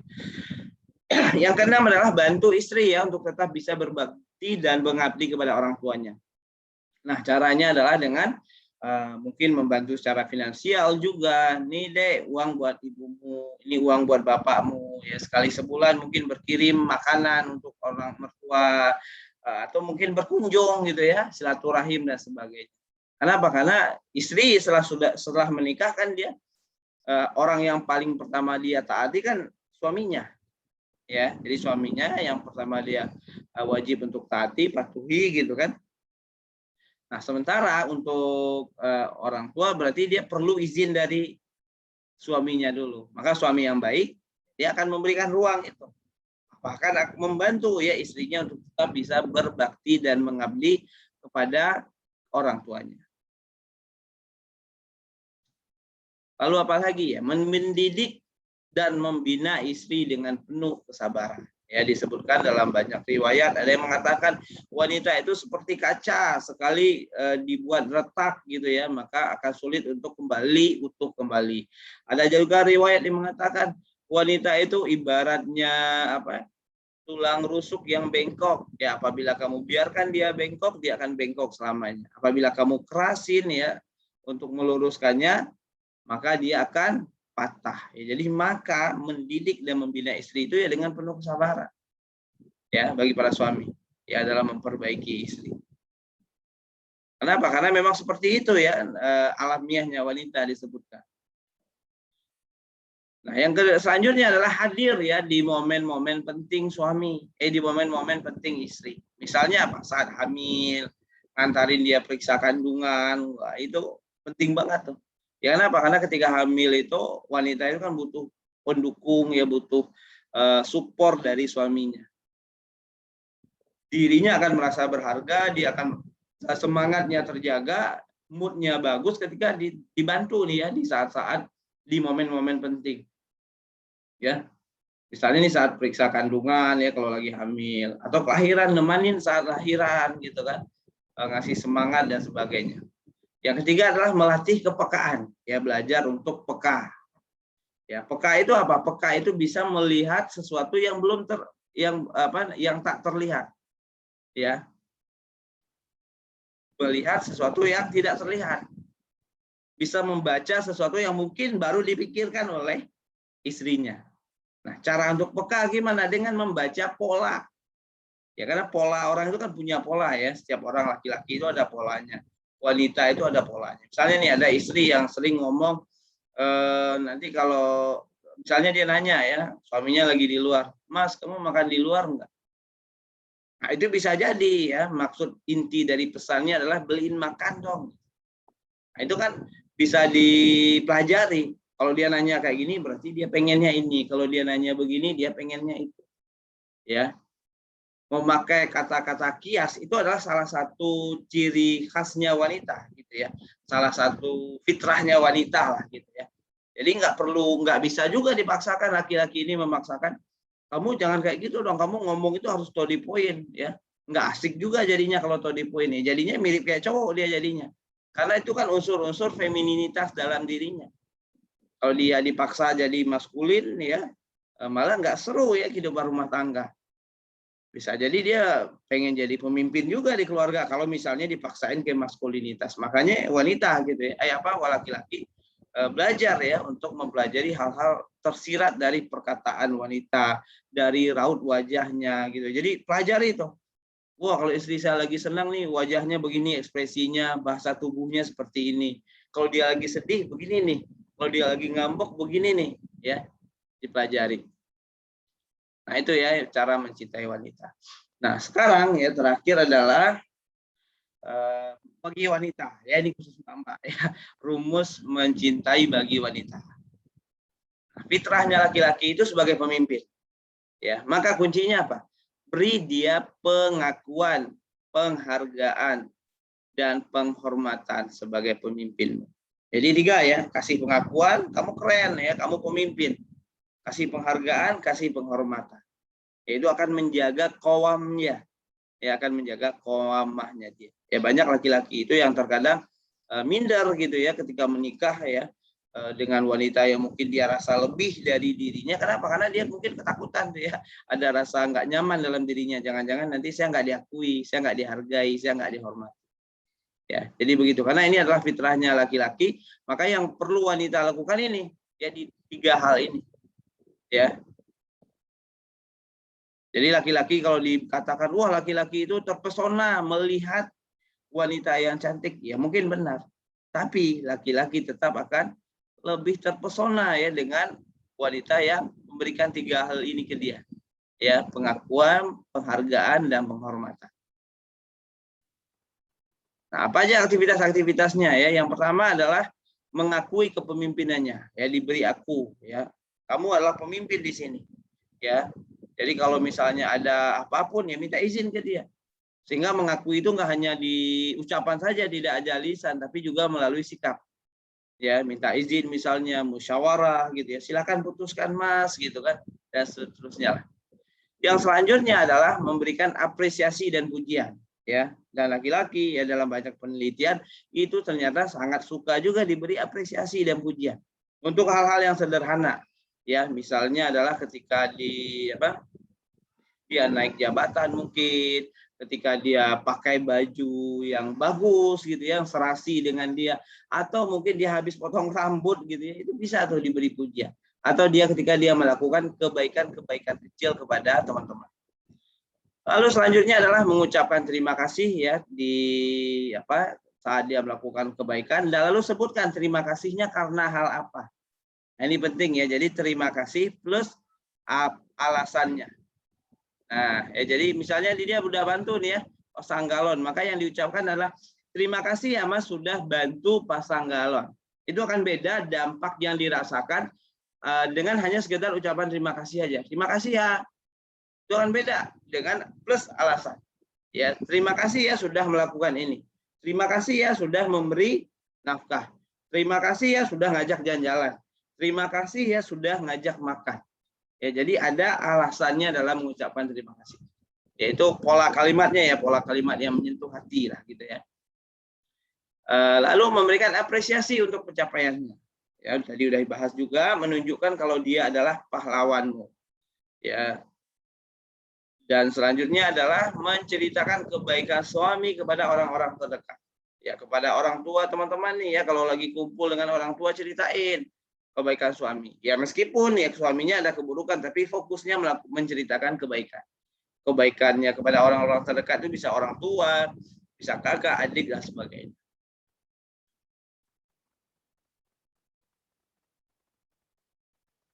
Memberi ruang ketika dia ada masalah. Ya, jadi kalau wanita ketika ada masalah itu ingin bercerita, laki-laki kebalikannya. Ya, laki-laki ketika ada masalah itu ingin sendiri. Ini yang dilakukan oleh Ummul Mukminin Khadijah. Ya, Ummul Mukminin Khadijah gitu ketika Rasulullah mendapatkan wahyu pertama, itu beliau memberikan ruang ya untuk Rasulullah sendiri itu dengan menyelimuti ya, memberikan kehangatan. Jadi bukan nanyain ada apa ya Rasul, kenapa begini, kenapa menggigil, kenapa ketakutan, ya nggak melakukan itu, tapi memberikan ruang dulu untuk sendiri karena begitu fitrahnya laki-laki.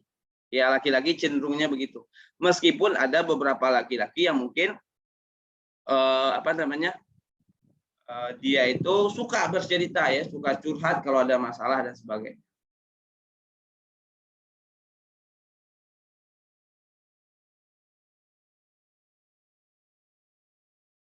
Bentar ya teman-teman, bentar.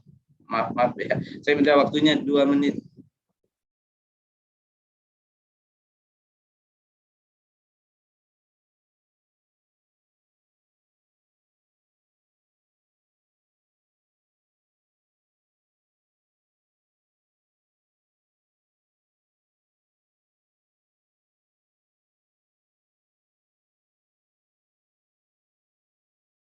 Oke, kita lanjutkan lagi ya.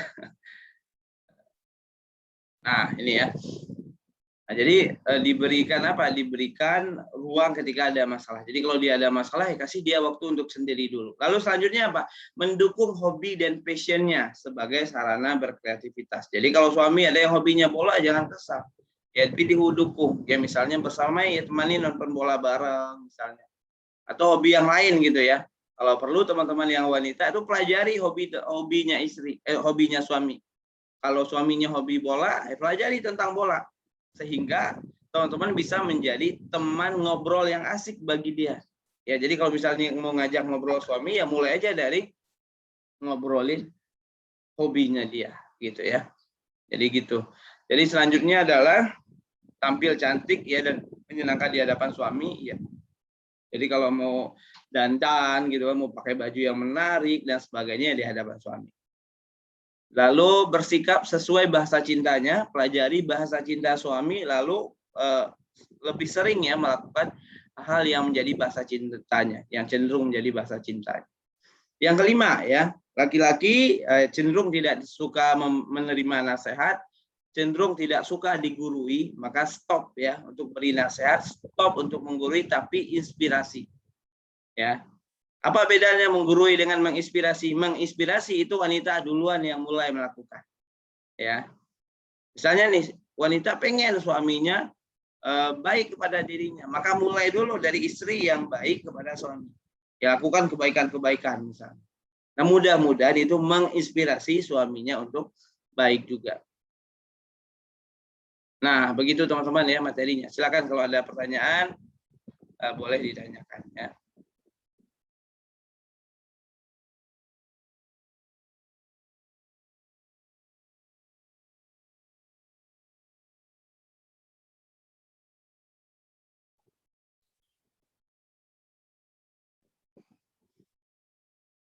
Silakan ya kalau ada yang mau nanya.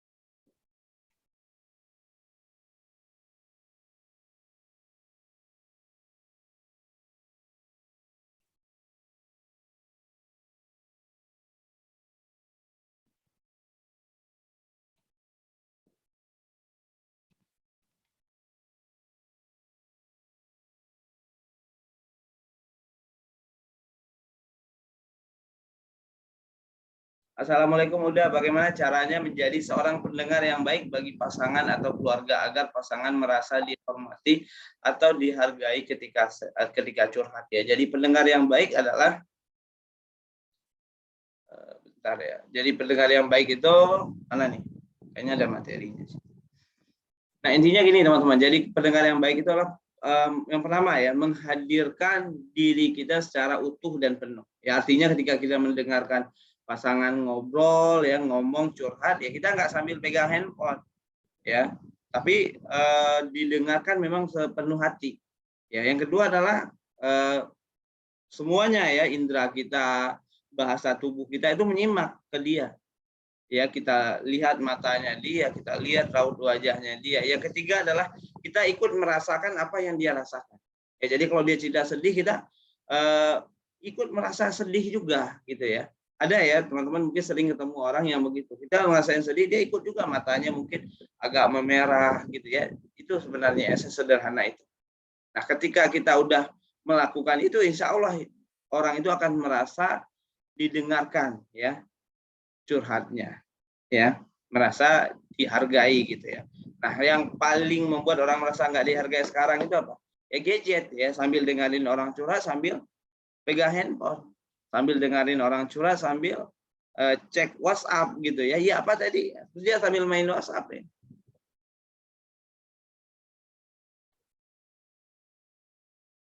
Udah benar tidak jika laki-laki yang dekat dengan orang tua itu adalah laki-laki yang baik. Iya bisa dikatakan begitu ya. Ketika ini kita lihat dulu ya, kebaikan ini kan banyak versinya dalam hal apa ya, tapi dalam hal sikap gitu, ketika seorang laki-laki dekat dengan orang tua ya insya Allah dia laki-laki yang baik. Tapi tetap perlu dilihat lagi ya respon spontannya dan sebagainya, karena banyak juga ya, ada ya, bukan banyak, yang dekat dengan orang tua tapi respon spontannya malah buruk gitu ya. Udah, Afwan mau tanya, ketika seseorang wanita sudah mencintai hingga mencari tahu sosok orang yang dicintainya dan setelah mengetahui kegiatan di lingkungannya justru membuatnya semakin cinta dan keduanya sudah saling mengenal. Dia pun suka sharing tentang kegiatannya dan mengingatkan tentang kebaikan. Hanya saja saya masih tidak tahu bagaimana perasaannya. Takutnya saya GR. Bagaimana sikap yang saya harus ambil? Karena kami belum pernah bertemu karena jarak dan kami kenal dari komunitas ya. Yang pertama adalah stop interaksi, stop komunikasi. Ini yang saya sarankan ya, karena ini belum ketemu. Karena jangan sampai nanti ya belum ketemu tapi malah udah cintanya udah menggebu-gebu karena saking seringnya interaksi. Tadi kan saya sampaikan interaksi itu, tindakan-tindakan itu diusahakan nanti setelah menikah, belum sebelum menikah. Kalau sebelum menikah malah banyak mudaratnya. Ya, aktivitas mencintai itu ya dilakukan ya sebelum menikah. Setelah menikah, bukan sebelum. Nah, kalau misalnya kondisi Mbak begini ya, mungkin yang lebih terbaik untuk Mbak adalah ta'aruf ya dengan laki-laki tersebut. Mengajak dia ta'aruf, ya mengajak dia ta'aruf duluan dengan cara apa? Yang pertama cari dulu perantara. Kalau ini satu komunitas berarti bisa ya ke ketua komunitas misalnya, ke senior di komunitas yang wanita misalnya gitu kan, terus mungkin disampaikan ke senior yang laki-laki di komunitas itu bisa. Yang kedua adalah mencari tahu kesiapannya nikah ya.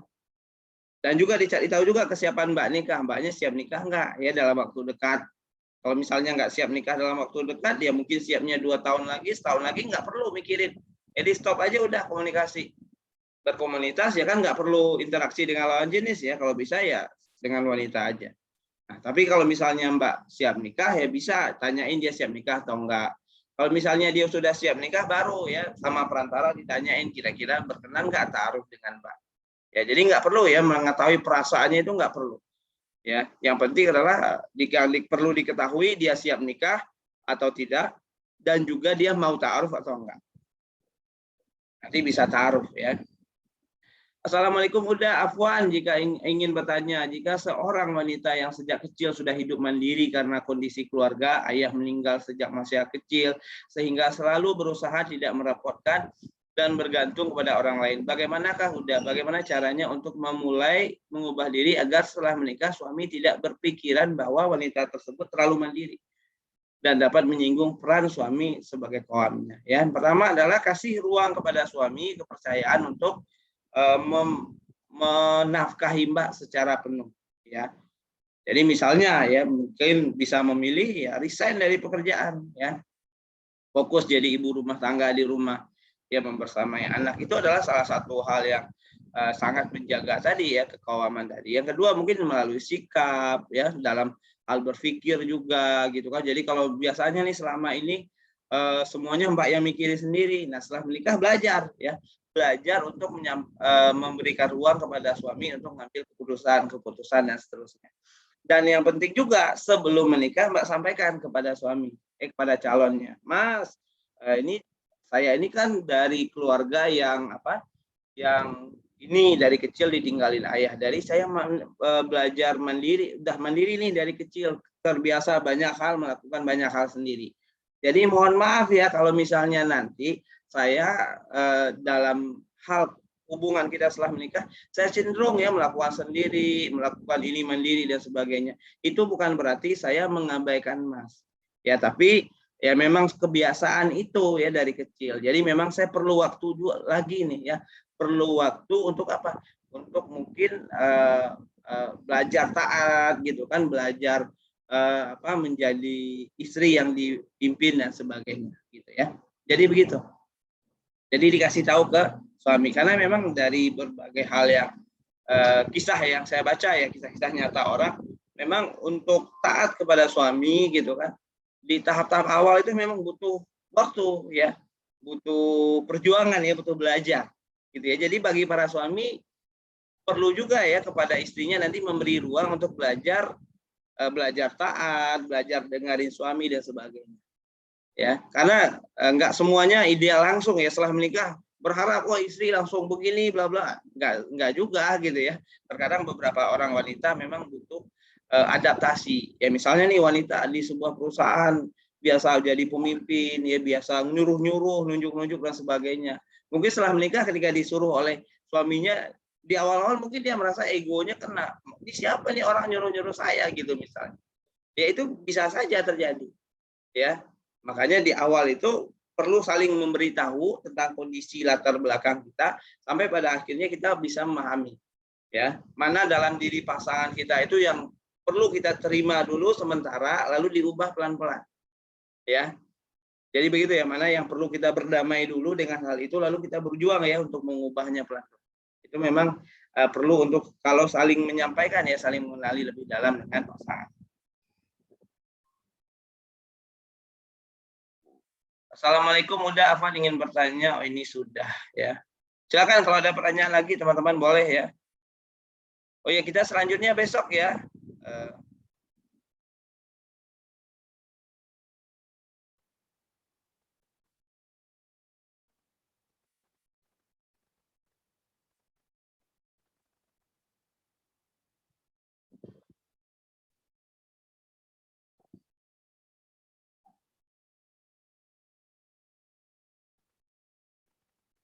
Ini kita selanjutnya besok itu kita tentang apa?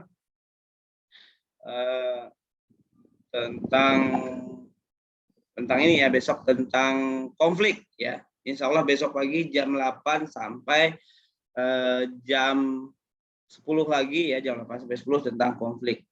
Udah bagaimana caranya memanage marah karena terkadang beberapa masalah bisa teratasi dengan marah. Yang pertama adalah dengan mengubah mindset, yaitu adalah sebuah mindset, itu adalah sebuah belief ya yang mungkin masih yakini. Itu yang membuat terus-terusan marah ya. Ada mindset atau keyakinan di dalam pikiran Mas bahwa beberapa masalah itu bisa diatasi dengan marah. Sama ya ini kasus dengan orang tua yang suka mukul anak. Ya. Setelah digali ternyata punya mindset dalam pikirannya. Ya, bahwa anaknya baru akan nurut kalau dipukul. Ya makanya dipukulin terus tuh ya. Dan ini terbentuk pola nih dengan anak. Ya si anak pun kalau misalnya diomongin doang sama orang tuanya nggak akan dengerin, nggak akan nurut. Anak akan nurut ketika udah dipukul. Nah ini dimulai dari mindset nih. Ya jadi yang caranya memanagenya yang pertama adalah dengan mengubah mindsetnya dulu. Yang selama ini mungkin berpikiran bahwa masalah bisa teratasi dengan marah diubah. Ya, masalah marah hanya akan menambah masalah gitu ya. Menambah masalah untuk hal apa? Yang pertama untuk diri orang yang marah. Ketika dia marah-marah, maka yang paling rugi pertama kali adalah dirinya. Bukan masalahnya teratasi, tapi masalah baru ya, masalah kesehatan di pikiran, di perasaan, masalah di fisik dan sebagainya. Ya, teman-teman bisa cek dampak marah kepada kesehatan fisik kita maupun psikis kita. Yang kedua, marah bisa saja itu akan melukai atau menyinggung hati orang. Ya mungkin masalahnya teratasi, tapi kita nggak pernah tahu orang menyimpan dendam ke kita, orang menyimpan marah, amarah dan benci kepada kita. Ya, jadi mindset yang pertama diubah, masalah tidak teratasi dengan marah, tapi diubah mindsetnya, marah malah menambah masalah. Ya itu dulu ya, mulai dari mindset. Yang kedua adalah coba dipolakan, nih marahnya karena hal apa biasanya? Ya, misalnya nih setiap hari, kalau saya sering melakukan apa? Ngajarin gini, misalnya nih pagi-pagi hari itu, Mas coba imajinasikan ya, hari ini saya mau masuk ke kantor nih. Ya, jadi kalau misalnya di kantor, kira-kira nanti akan ketemu siapa ya? Ketemu si A, ketemu si B, si C. Nah, yang biasa kan udah ada pola tuh. Dari sekian banyak orang yang kita temui, akan ada tuh satu orang yang mungkin sering bikin jengkel, akan mungkin sering membuat marah.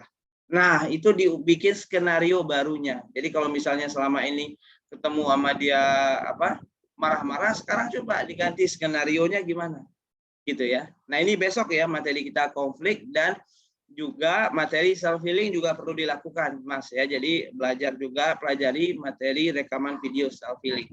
Ya, karena memang soal amarah ini dan apa namanya perlu diubah gitu ya, diubah mindsetnya, di healing ya dirinya, karena bisa jadi mungkin karena hal-hal yang belum dimaafkan ke orang terdekat dan sebagainya. Yang ketiga adalah miliki keahlian baru dalam merespon ya, karena mungkin selama ini meresponnya dengan marah, sekarang ganti dengan cara apa.